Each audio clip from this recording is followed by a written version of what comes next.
Kung gusto mo ng phone na mas masayang gamitin, yung hindi boring at kakaiba, baka oras na para mag-flip ka. Isang linggo kong ginamit itong Samsung Galaxy Z Flip 7 bilang daily driver ko at hindi man siya yung ultra sa lahat ng aspeto, ang sayang gamitin ito. Parang yung isang tropa mo na hindi naman super ganda pero sobrang saya kasama. By the way, kung may ganun kang kilala, magtapat ka na.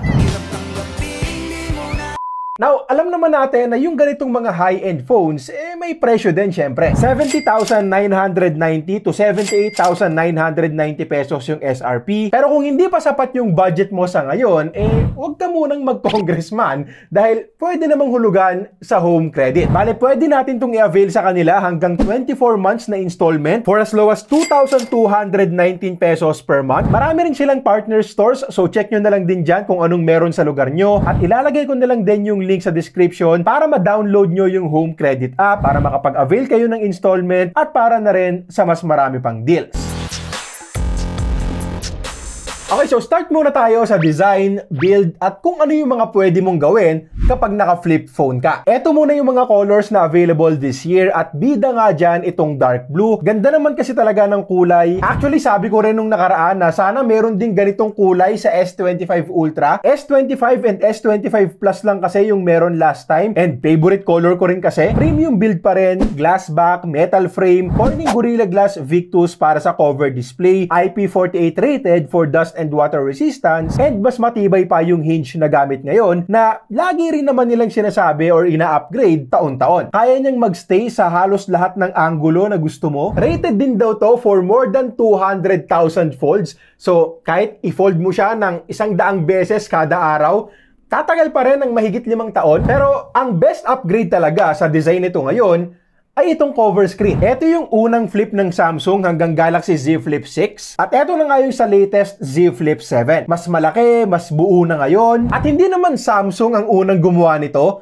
Una na nating nakita to sa ibang mga brands, pero nakakatuwa pa rin na ganito na rin sa Samsung. 4.1-inch Super AMOLED edge-to-edge display, manipis na side bezel, 2,600 nits yung peak brightness, at naka 120Hz refresh rate na rin. Now, by default, limited lang talaga yung mga applications na pwede nating i-open dyan. So, kailangan pa nating i-install yung Good Luck app para magamit natin dyan yung ibang mga applications. Hindi ko alam kung bakit kailangan pa nilang ipagawa sa atin yon, pero once lang naman gagawin, nagustuhan ko rin na pwede nating baguhin yung aspect ratio ng mga applications dyan para may options tayo sakaling hindi mag-run ng maayos yung bawat app. At eto, kwento ko na sa inyo yung aktual na paggamit ko ng flip phone sa araw-araw. Una muna, breakfast. Nagtitimpla ako ng kape, napunta ako ng kusina, at wala akong phone stand doon. So usually kapag slab phone yung gamit ko, naghahanap na lang ako ng pwedeng pagpatungan. Coffee mug, piling ng saging, kung ano mang meron sa lamesa, and minsan tumataob or dumudulas yung phone. So dito sa Flip 7,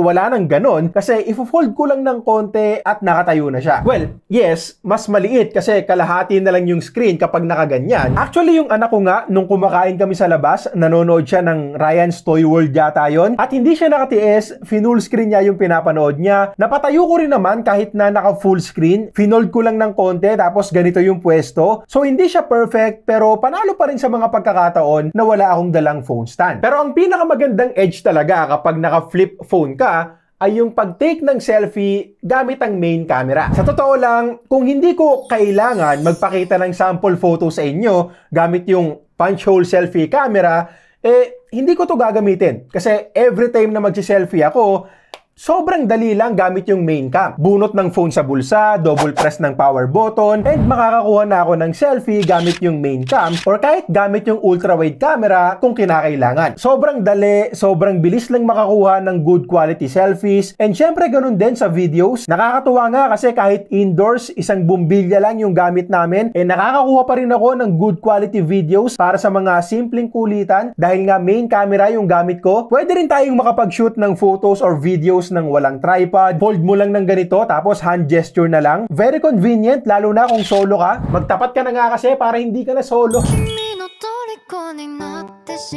Ginamit ko nga rin pala panggawa ng TikTok video. Bali, bumili ako ng case na may magnet, kinabit ko dito sa Ringo water bottle, and nakapag-TikTok na ako. Uploaded na yung video, ililink ko na lang din dyan sa may description kung gusto nyong i-check yung quality. Bibilisan ko na lang yung iba. Pag nanonood at nakikinig ako ng video podcast, cover screen na lang since audio lang naman din talaga yung pinakahabol ko. Sa Viber, kung quick replies lang naman, sa cover screen na lang din ako nagre-reply. Minsan, pati Facebook browsing, dito ko na lang din ginagawa. Medyo nakakatulong nga rin para hindi ako ma-addict kaka-scroll sa social media kasi nga maliit na screen lang, though depende pa rin sa tao yan. And of course, andyan din yung very satisfying na pag-fold, yung clamshell clap. Yun. Tapos gagawin mo siya pang end ng call. O basta 30% sa akin. Walang problema, boss. Okay, bye. So, magandang experience talaga siya overall. Punitin ang sedula!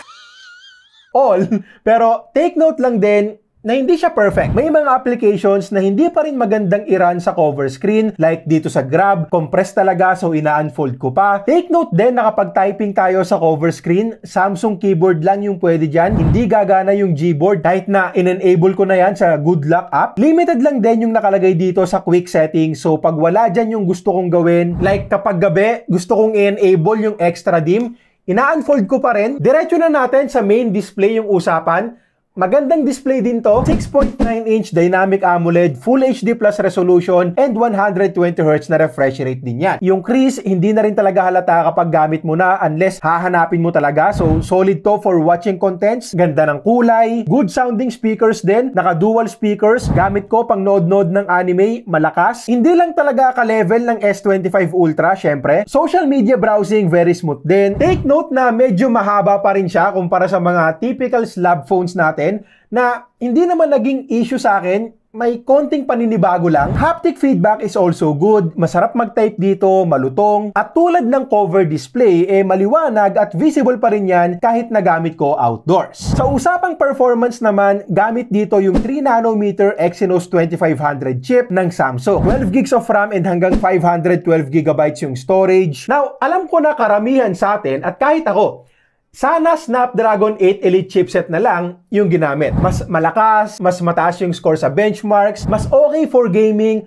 Totoo naman yan, pero para lang din fair tayo sa Samsung, sabihin ko lang na in real life usage, sa totoo lang, hindi naman ako nabagalan dito. Mabilis, kayang mag-handle ng multiple applications at the same time. Parang mga nanay lang natin, naglalaba, nagluluto, nagsasayang, sabay-sabay, basic, tas pinapagalitan pa yung kapatid mo at the same time.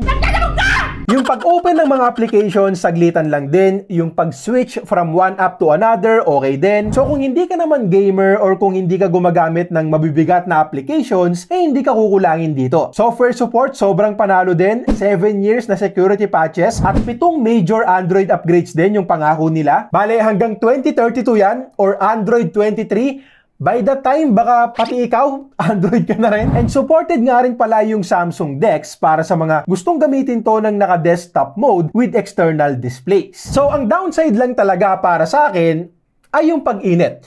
Medyo mabilis ding uminit yung phone kapag, yun nga, medyo mabigat yung application. Hindi ko marerecommend to for gaming, by the way. And nung nagbinondo kami, mainit yung panahon tapos naka-mobile data, GPS, and most of the time, camera din yung ginagamit ko. Hindi siya gaanong ramdam pag may nakalagay ng case, syempre. Pero alam mo na umiinit yung phone, so dapat hinay-hinay pa rin. Sa battery, ganun din. 4,300 mAh na yung battery capacity natin dito ngayon. So, mas malaki na rin kumpara sa mga dating flip phone ng Samsung. Pero syempre, hindi pa rin siya magiging kasing kunat ng mga normal na phones natin like S25 Ultra. Sa personal na gamit ko, kapag light usage lang, tipong nagtatrabaho ako, nagawa ako ng script, at hindi talaga ako babad sa smartphone, kaya niya yung isang buong araw at may sobra pa pang browse ng social media or nood-nood ng anime sa gabi. Pero yung sasabihin natin na heavy usage, tulad nga nung gumala kami, syempre naka-on yung mobile data, magdamag, GPS din, take ng photos, take ng videos,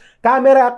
Tinurn on ko pa yung hotspot noon para i-connect yung isa kong phone, pambayad ng bills. At bago kami mag-book ng Grab pa uwi, tinanong ko na kaagad yung videographer natin kung nakapagdala ba siya ng power bank. Well, nagawa ko pa rin namang tipirin yung battery nito, hindi ko na chinarge at nakauwi ako ng meron pang mga 3 or 5% yata na natitira. Pero yun nga, para sa mga ganong klase ng araw na may lakad kayo, kakailanganin mo talaga ng power bank para dito. Also, take note nga rin pala na medyo mabagal din yung charging speed natin. 25 watt charging kapag wired and 15 watts wireless charging. And sa testing ko, nasa 1.5 oras din para mapuno to from 10 to 100%. Sa camera naman, meron tayong 50 megapixel main shooter, 12 megapixel ultra wide, and 10 megapixels tong punch hole selfie cam. Ito yung mga photos na nakuha ko dito, and sa totoo lang, makakakuha tayo ng good-looking photos gamit ang main cam, sharp, good details, vibrant colors, and ready na rin kaagad for social media postings. Again, the best din na nagagamit ko yung main camera para mag-take ng selfies. Main selling point to ng flip phones kung tatanungin ako. Kung mahilig kang mag-take ng selfie, dapat mo talagang i-consider yung mga ganitong klase ng phones. Ito naman yung mga nighttime photos natin. Pansin yung pagbabasa quality syempre, pero not bad na rin lalo na kung i-enable mo manually yung night mode. Yung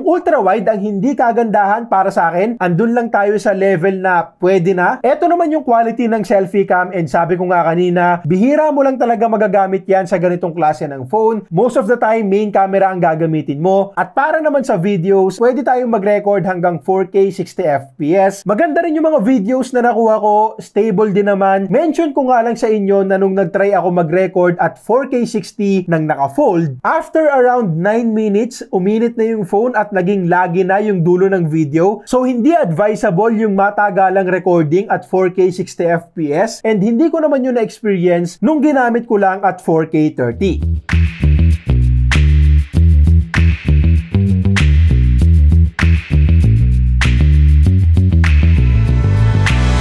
Suma total, masasabi ko na good cameras din naman. Hindi lang talaga siya tulad ng mga bar type phones natin at hindi rin ganun ka-versatile since wala nga tayong dedicated telephoto. So again, ang pinakapanlaban nito pagdating sa camera ay yung pag-take ng selfies gamit ang main cam. Okay, so Samsung Galaxy Z Flip 7, SRP nito ay 70,990 to 78,990 pesos. Again, pwede natin niyang i-home credit para hulugan. Link sa description para sa mga interesado. At tulad nga lang sinabi ko kanina, hindi siya yung ultra phone ng Samsung na tipong andun na lahat ng pambatong hardwares nila.